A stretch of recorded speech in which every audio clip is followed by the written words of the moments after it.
do see 1885. My loving husband, Francis, James, Chichester, it looks like, Chichester, or Chichester. Now, I do know that funding for this church was given by this family.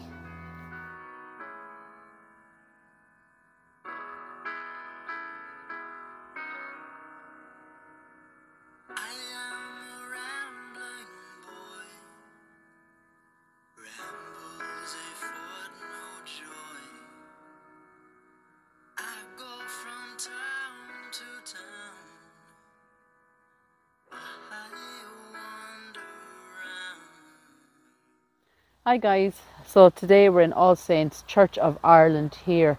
We're just outside of Arthurstown, and this is a beautiful church, but there's a beautiful statue in here that I want to show you, but we'll read some headstones first and then we'll go to have a look at the statue. So right in front of you there is the beautiful church. Now, unfortunately, I've already tried the door and it is locked. There's a bell up there. But right out across in front of you, we have some gorgeous views of Arthurstown, and you get the ferry boat over to the Waterford side.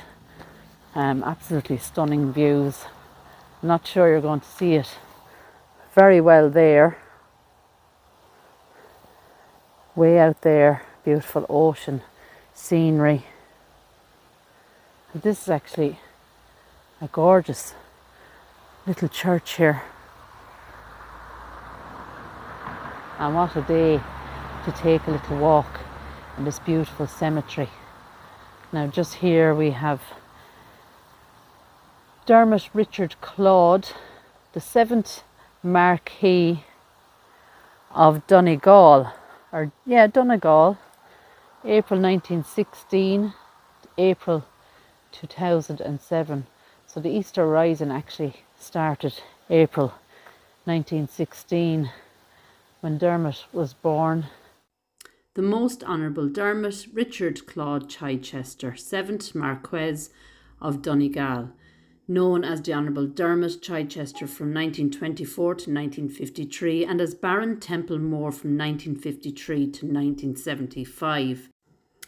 He was a British soldier, a landowner and member of the House of Lords. Lord Donegal was usually known to his family and friends as Dermy Donegal. The Marquess lived just at the family home of Dunbrody Park, not too far away from the cemetery, and this is him and his wife on their wedding day. This is Josephine. She passed away in 1995, with two very similar crosses there. We have a beautiful one here at the back. Actually, we have several of these and they're absolutely gorgeous, but unfortunately, the writing is completely gone.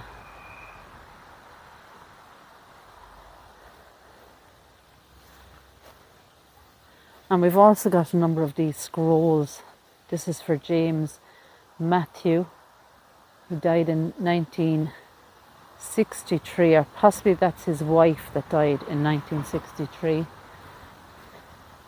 These are like a granite, I believe.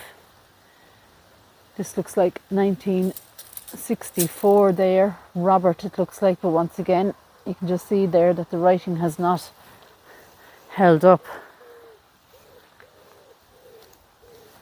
We have a new burial here. Sheila Eugenie. She was 96 when she passed in 2020, but we also have a Eugenie here who was 81. And they passed in 1965, so a great age there. And then with Peter, he died in 2011. He was 81. And then Sheila Eugenie, she was 96 when she passed August 2020, so great ages there.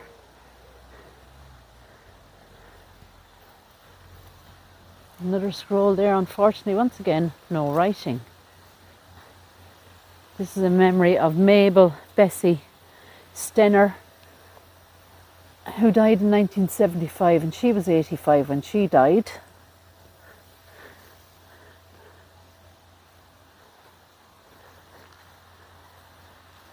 Look at that. Isn't that just stunning?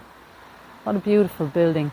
And it actually says 1878 there on that plaque just below the bell.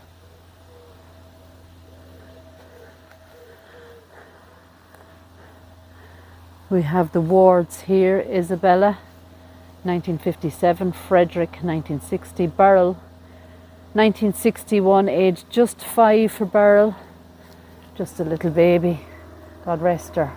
And then we have Constance, 1993. And these two beautiful crosses here. I can see a 1946 on this one, and it looks like Edward. But everything else is just about gone. Now we are quite near the sea, so I just wonder, is that why we see so many of these pretty much with the writing completely gone? This beautiful grave here, look at that, for beautiful fresh flowers. And the smell in here is absolutely beautiful. This is Heidi Becker, Geb Fram, Hamburg, 1932, and Landscape House, 2003. Ruan Freden, I'm presuming that's Germany, or German, I should say. Heidi sounds like it could be German. Now we have some beautiful, I think this is where the smell is coming from, these beautiful wild roses. And we get them a lot in Ireland, kind of just going along even in the ditches. Count Gunnar Bernstorff, Berkeley Forest, 1924 to 1998, and I would say that that is the family crest there. Wow. Count Gunnar Bernstorff. Wow. Berkeley Forest. And he has that beautiful rose bush growing behind him. Now look at this one. Muriel Evelyn, beloved wife and mother, who died 17th of October 1996, age 68, and also George William, devoted husband and father, 1998, aged 83. And they have these beautiful roses on their grave. Now it's not a large cemetery at all, but absolutely stunning nonetheless. Quite a large plot here. And it says Kathleen, Mary and James Whitty. Kathleen died in 1954, James 1947. Also there are 3 children. Frances died in 1912, Kathleen died in 1919, and Benjamin in 1944.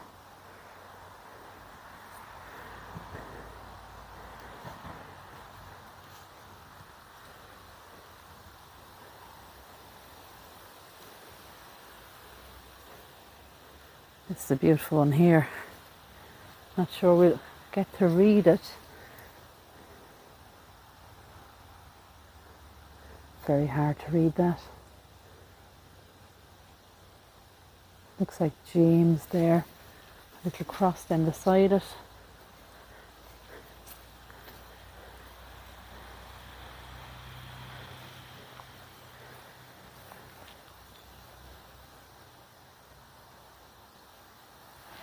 And this one in loving memory of Eddie McCracken, Summit Place, Duncannon, died 2009, aged 88, and his wife Mary.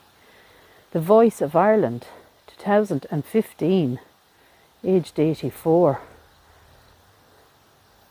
We have musical notes there, and just there under his wife's name it says The Voice of Ireland.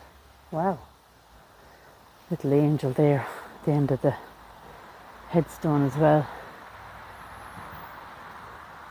Isn't it beautiful, guys? Just absolutely real serene, even though we're right at a busy road.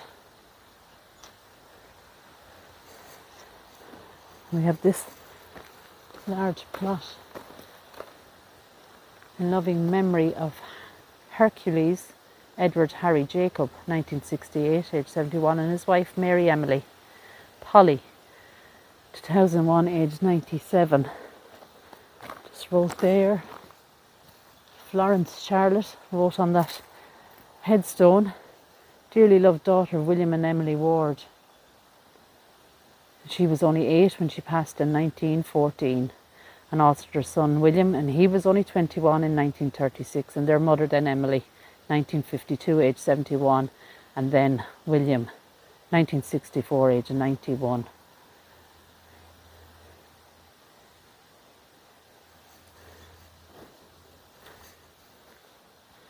We have another cross here, loving memory. I thank my God upon every remembrance, but I don't see a name.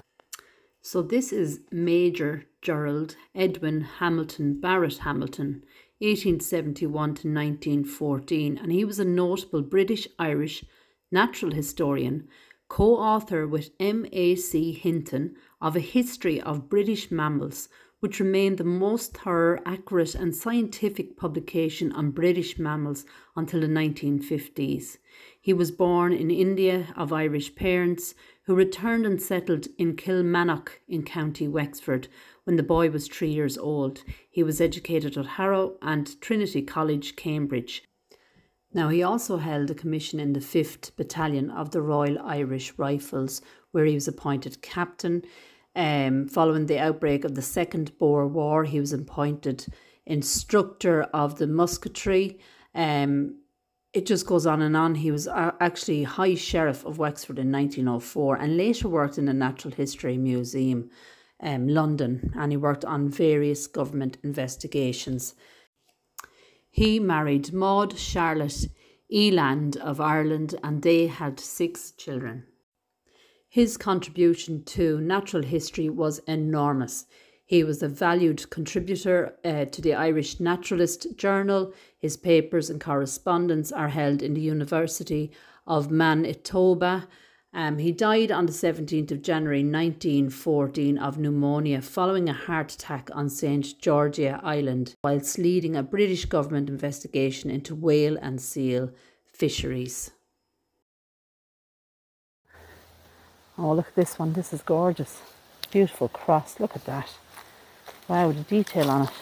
And actually even the surrounding, the curb, has got a nice design to it as well. Look at that. Isn't that beautiful? All the ivy going right around it. And then at the base, we have these flowers. Not sure. It looks like Hamilton, 1894. But really can't tell the first name. It looks like Barry maybe. Isn't that gorgeous?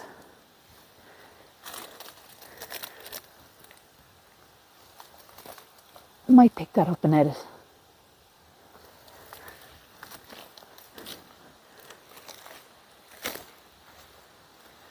Another cross there. And then here we have these scrolls. See 1910 on the first one.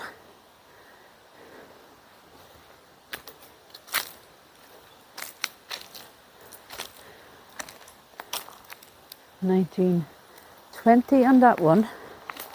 Have yet seen a name.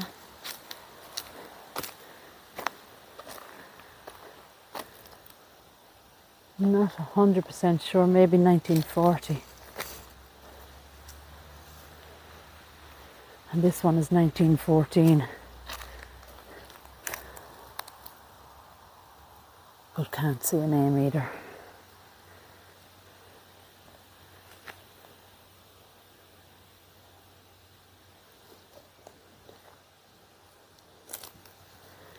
Now, we've just a couple of headstones left.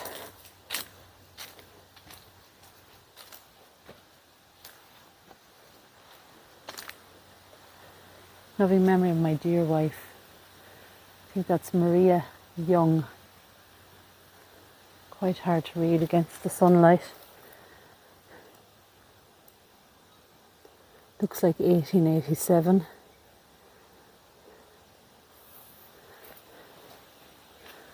This little one here.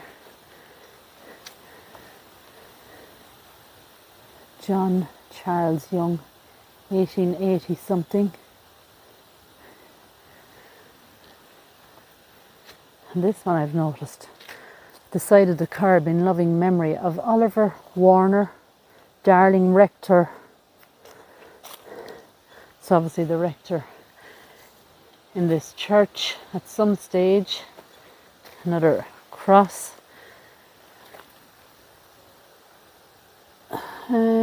Something Mary. Very hard to read them. That brings me to this amazing, beautiful statue. Look at that. Now, unfortunately, she has lost her arm. She's leaning against a cross. Her beautiful wings. Her arm is actually here, but I don't see a hand to her arm. Look at that, look at those beautiful wings, really nicely designed. Down to her feet.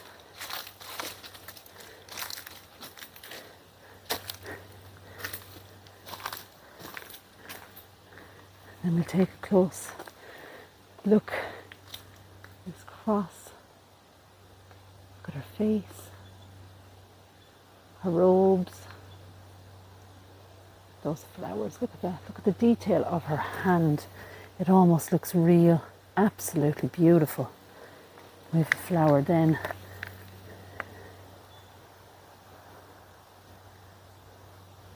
That looks like a verse out of the Bible, perhaps. I do see 1885. My loving husband, Francis, James, Chichester, it looks like. Chichester, or Chichester. Now, I do know that funding for this church was given by this family. I also see writing on this side. And in ever-loving memory of Emily, his wife and daughter, of Randolph, 9th Earl of Galloway, laid to rest at Tilford, Surrey, born August 29th, 1847, died July 7th, 1929.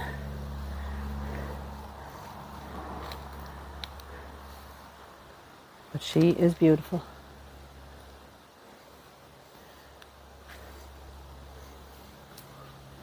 And look where she stands. Like, I mean, this has to be one of the most scenic areas for a graveyard. Wow.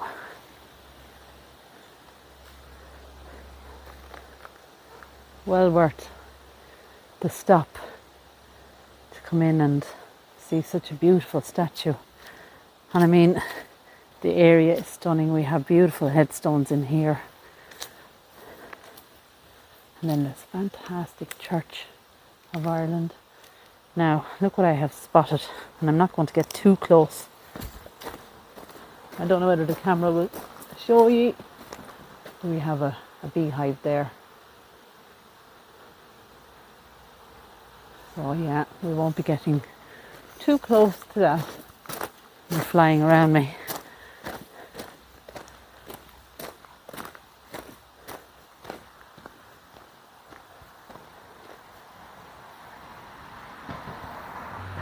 Right, so guys, absolutely beautiful here.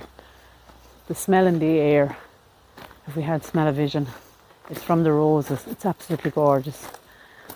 But for now, take care, watching the bees. Take care, God bless, and I'll talk to you all soon.